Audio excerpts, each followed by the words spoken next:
I'm Yeah. trying to resolve this. I cannot resolve it on evidence that is not reliable. Do you understand, ma'am? Yes. So I'm ready to rule. I'm ordering the parties to both come and submit at that point in time in court to an in-person date to submit to DNA testing here in Matagorda County. This is so unnecessary. Yeah, so I have to bring my son back to the institute, right? Yes, ma'am. Yes, ma'am. Fortunately, it's in the summertime.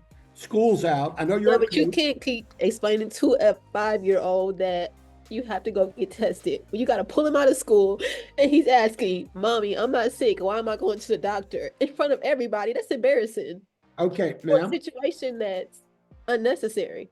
Okay, ma'am. Everything was going smoothly until the judge mentioned the need for a second DNA test. That's when she completely lost it. She didn't think it should be necessary at all. It's clear she expected the judge to name him as the father based solely on her word, but that's not how it works. And the moment she realized that, her whole demeanor changed. We are concerned about the validity of the test and requesting that the test occur under court supervision.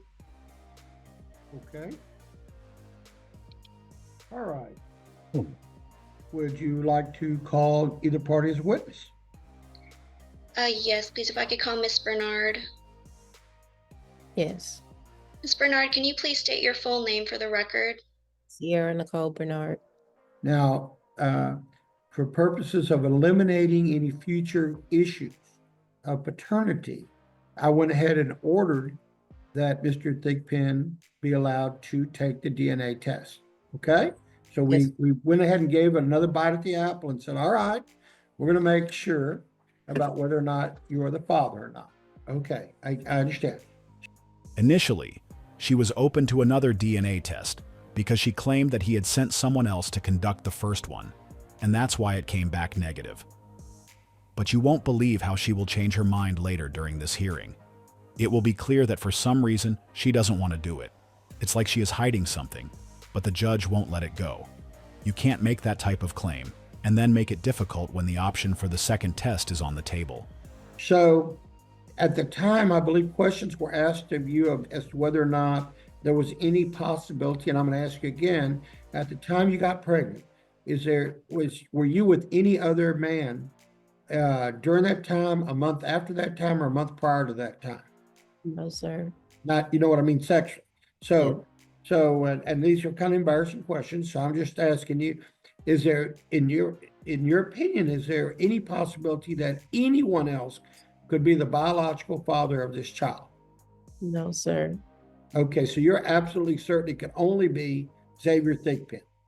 Yes, sir. Pay attention to her assertiveness. She sounds confident, like she knows exactly what she's talking about.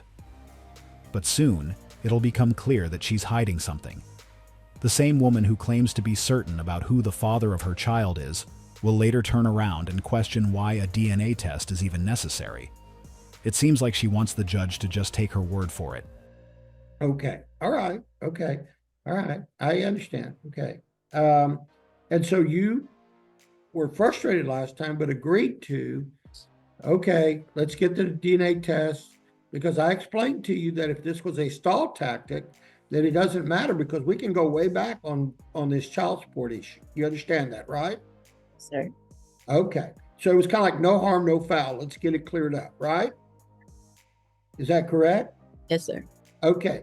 Well, were you surprised when this current DNA test result came back and said he was not the father?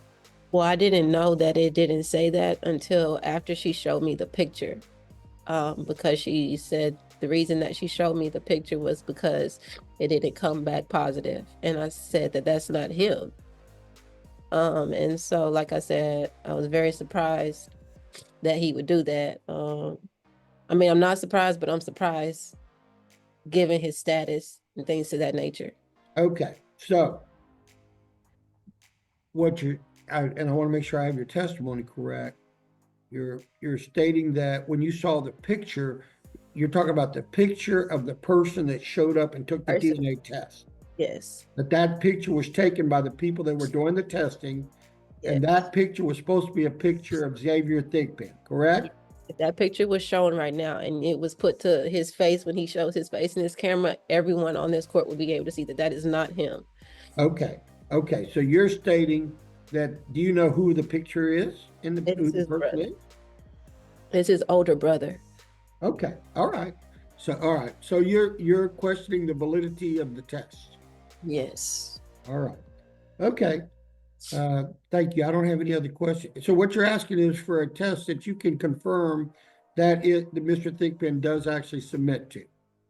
That you're asking for what you believe, you need a valid test, period. Yes. So you understand, we're just trying to get to the right, correct result. You understand that, Mr. Thigpen? Yes, sir. Correct. All I right. understand. That's why I said, Okay. like, I know the court had power to subpoena the video footage from the time I went in there. I went in there at 10 o'clock. I was a little late, probably like 10:17. Like, I went in there with just my ID, mask, just like the instructions said. So, like, as far as trying to throw my name up because I worked hard for who I am and what I've gotten in life, that's crazy. She claimed that he sent his brother to take the test on his behalf, which is why the results came back negative. But he has a completely different story. He also pointed out that as someone who's worked hard to build a stable life for himself, it wouldn't make any sense to risk it all just to avoid paying child support. And honestly, that's a fair point. Okay, you've heard my questions for Mr. Thigpen, right? Yes. And you've heard Mr. Thigpen swear under oath that he did appear and he did take the picture and he did submit to the test. You heard him say that, right? Yes. Yes. And you've heard Mr. Thigpen acknowledge that that is not him in the photo, and that somehow the test result is flawed because they attached the wrong photo to the test result, right? Yes. So I'm ready to rule. Here we go. This is my ruling. I do find I have jurisdiction in this case. And I have admitted State's Exhibit 1, which is showing a negative test result, but the picture of someone other than Mr. Thigpen as the person that took the test. So therefore, if I'm going to rely on that DNA test, it has to be reliable. And it's not, because there's questions still about whether or not a proper DNA test was done, or whether or not there was some type of a mix-up by the DNA test people, or whether or not some type of fraud was being committed. Okay? I don't know. So I know how I'm going to fix that. I'm going to order this case. I'm going to have this case reset for a date in person in Matagorda County. And at that reset date, I'm ordering the parties to both come and submit at that point in time in court to an in-person date to submit to DNA testing here in Matagorda County, where the court can supervise the paternity testing. So I'm ordering both parties to come to court on a specific date, submit to paternity testing here in Matagorda County. And that way, we're going to eliminate any funny business, any confusion. The court's going to supervise this testing and make sure that the testing is done here, where that way we see Mr. Thigpen shows up, Mr. Thigpen gets tested, and there's not going to be any mix-up, because he's going to be the person that's going to be taking get the picture taken of, and it'll be his DNA that'll be taken, as well as yours again, Ms. Bernard. We're going to have a brand new test done here. Any woman who truly knows the identity of her child's father would actually welcome this decision. The judge ordering a new DNA test to clear everything up is a great idea. And that's exactly what's going to make this case interesting. She won't like it. Even though she previously showed a lot of confidence when pointing him out as the father, she's about to completely lose it over the judge's decision. Suddenly, she's going to come up with all sorts of excuses for why the test shouldn't be done again, and that says a lot. Now, let's see what she has to say about it. Supervised by the court in Matagorda County. You understand, Ms. Bernard? Yeah, so I have to bring my son back to the institute, right? Yes, ma'am. Yes, ma'am. Fortunately, it's in the summertime. School's out. I know you're Yeah, a but you coach. can't keep explaining to a 5-year-old that you have to go get tested. You got to pull him out of school, and he's asking, "Mommy, I'm not sick. Why am I going to the doctor in front of everybody?" That's embarrassing. Okay, For a ma'am. situation that's unnecessary. Okay, ma'am.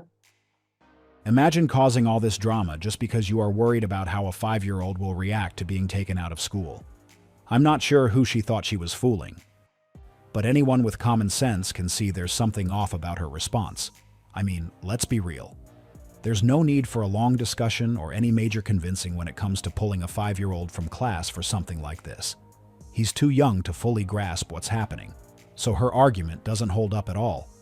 At this point, it's pretty clear she doesn't want the test to be done again, because this time, it'll be supervised by the court. There won't be room for any errors, and maybe that's exactly what she's afraid of. That's the only explanation that makes sense for how she's reacting. Very. Okay, ma'am. First of all, the court date is July the 8th. I understand that, but I'm saying initially I had to do that. Now I'm having to take him again somewhere to get tested, and he's not, in his mind, he knows, "Mommy, I'm not sick.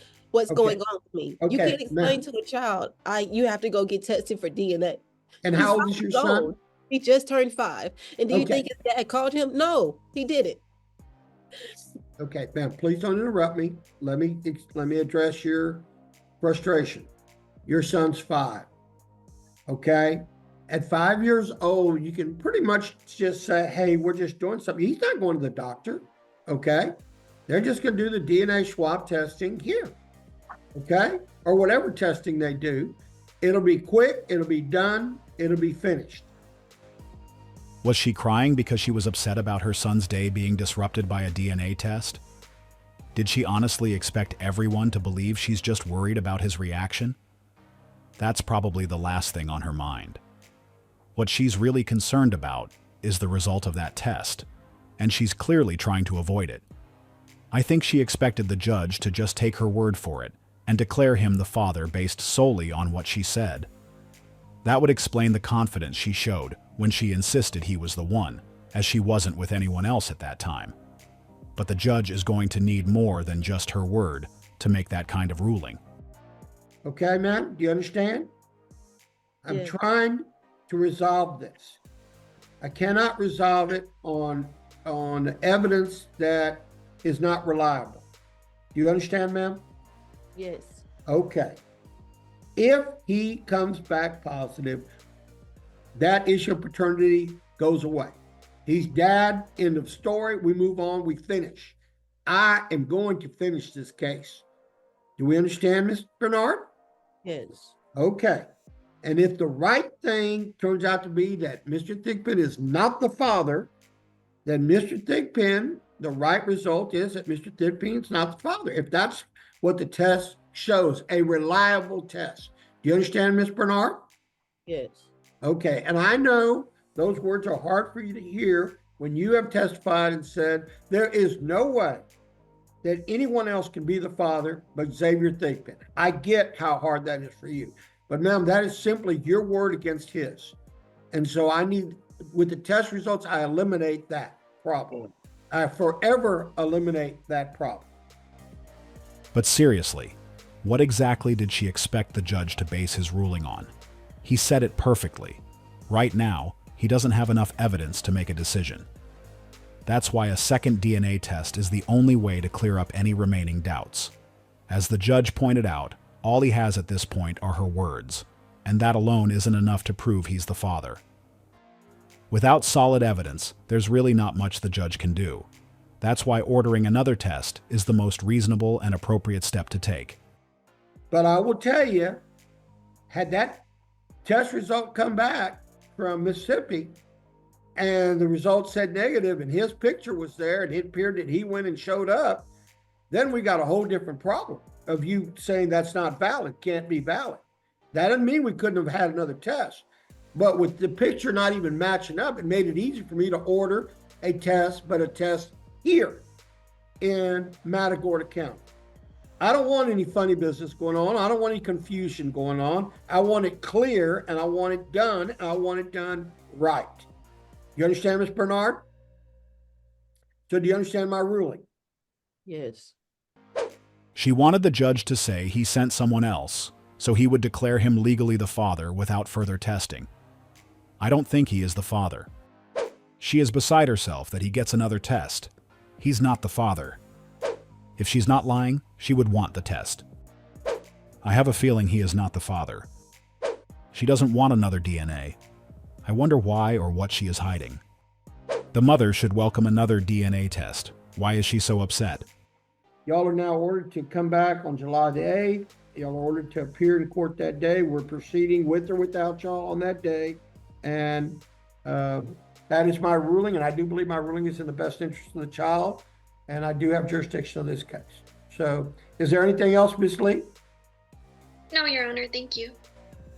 The truth is, she's always understood his ruling. And deep down, she knows it's the only real way to clear everything up. And that's exactly where the problem lies. It seems like she doesn't want the truth to come out, which explains why she kept trying to convince the judge to change his mind, even breaking down in tears over it. Yet, she still wants everyone to believe she's certain he's the father of her child. But let's be honest, either she genuinely doesn't know who the father is, or she knows for a fact that it's not him, and now she's afraid the second test will finally expose the truth.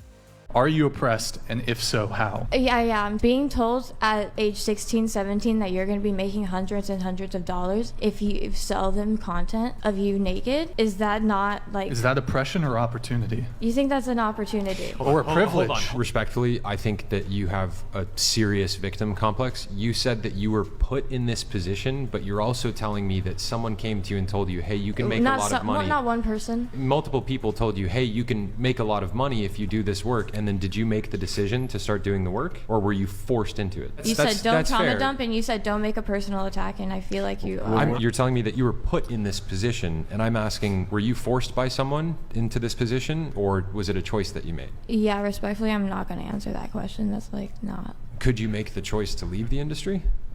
Yeah. But you don't want to? No, because I feel fine now. So you're making the decision to stay in this position? Yeah, because I feel great now about myself. I think that's enough internet for today. This is getting a bit too much. At this point, there are really only two possibilities. Either she's trying to avoid responsibility for the choices she made, or she genuinely has no idea what she's talking about. None of it adds up. She was clearly told about that opportunity to make money, and she chose to take it. But now she's trying to act like there was some sort of pressure. It's kind of unfair to blame women these days for having a higher body count because we were kind of told that, oh, it's great, it's okay. Also, I find it to be kind of juvenile. I mean, if a guy asked me my body count, I would be like, how old are you? Like, it should not matter. It's not. Well, if he wanted a serious relationship with you and wanted a marriage with you, I mean, it's statistically, the marriage success rate goes down the toilet, and 50% of marriages in the United States end in divorce, and 80% of those are initiated by women, which is directly correlated to if you have slept with more people and you have more bodies on your record, you're more likely to get a divorce. So I don't think it's unfair for a man to ask, hey, how many men have you been with in the past? Because that's going to impact him in his future too. This has to be one of the funniest things I've heard in a long time. I believe that everyone should live their lives however they want, but at the same time, we all have the right to choose who we share our energy with. The best part of the clip was when she said this. That line really got me. It's like she's blaming other people for her choices, and that's what makes it so interesting. You can't jump into something willingly and then turn around and point fingers at the ones who suggested it. Last I checked, every capable adult is responsible for their own decisions.